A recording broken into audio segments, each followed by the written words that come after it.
હા ખરેખર આ કહેવું પડે, આ જમવાનું કેટલું મસ્ત બનાવ્યું હતું અને મને તો શાક અને પૂરી બહુ જ ભાવી. આ શાક કોણે બનાવ્યું હતું? કોણ હોય? આણે જ બનાવ્યું હશે.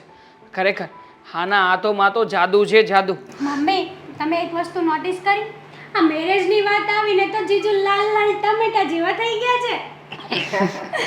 બસ હવે તારી તો મસ્તી નથી પૂરી થતી હેતલ. સાળી છે ને બિચારી, મસ્તી તો કરી જ શકે. આ જુઓ ને, આ જમતી વખતે છેલ્લે પાણી માંગ્યું તો પાણીમાં મીઠું નાખીને આપ્યું. બોલો સો કેવું લાગ્યું તું પાણી? બહુ મસ્ત હતું, બહુ ટેસ્ટી હતું. ખરેખર આટલું ટેસ્ટી પાણી મેં ક્યારેય પીધું નથી. હા, બહુ મસ્તીખોર છે.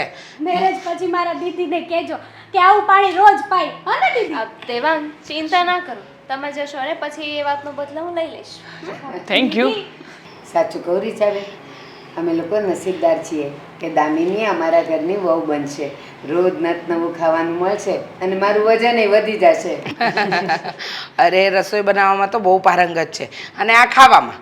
હા, આને બનાવવાનું જ ન હોય અને બનાવે ને તો આ પેલા ફાસ્ટ ફૂડના જમાનાના ફાસ્ટ ફૂડની બધી વસ્તુઓ બનાવે, પીઝા, પાસ્તા ને બર્ગર. બાકી કાંઈ આવડતું નથી. બાકી મારી દામિની એ સર્વગુણ સંપન્ન છે. દેખાય જ છે, એક બનાવે ને એક ખાય.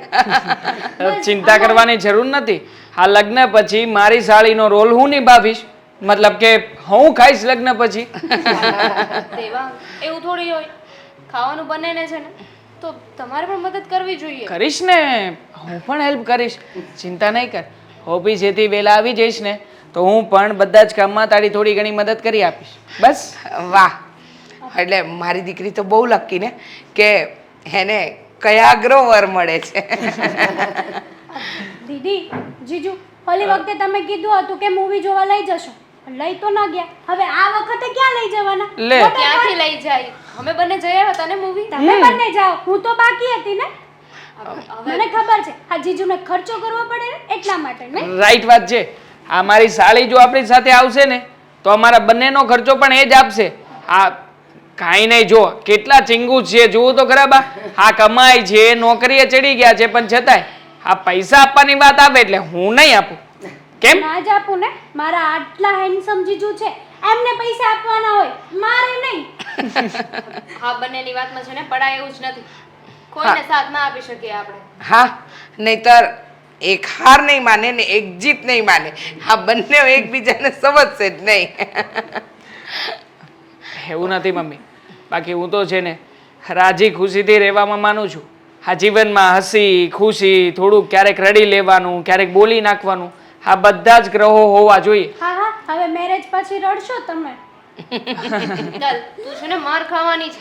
બસ, બહુ મજાક કરે છે. આજકાલ તો વધારે જ મસ્તી કરતી થઈ ગઈ છે. પણ દેવાંગ કુમાર, મેં નક્કી કર્યું છું, શું? આ તમારા લગ્ન થાય ને પછી 6 મહિનાની અંદર મારે હેતલને પણ વડાવી જ દેવી છે. બરાબર છે. આ એ જ વસ્તુની કમી છે. હા જુઓ, અત્યાર સુધી કેવા હસતા હતા અને કેવું કહેતા હતા કે જીજાજી લાલ લાલ થઈ ગયા છે. હવે જુઓ એનું મોઢું કેવું નાનું એવું થઈ ગયું છે. અરે રીચાબેન, મારા ધ્યાનમાં એક સરસ છોકરો છે, ગઢડાનો. શું કહ્યું બા? ગધેડાનો છોકરો? અરે તું ક્યાં હેતલ જેવો થઈ ગયો? એ ગઢડા ગામનો કહું છું. અચ્છા, ગઢડા ગામનો. કડીક તો મને થયું આ ગધેડી માટે ગધેડો ગોત્યો છે.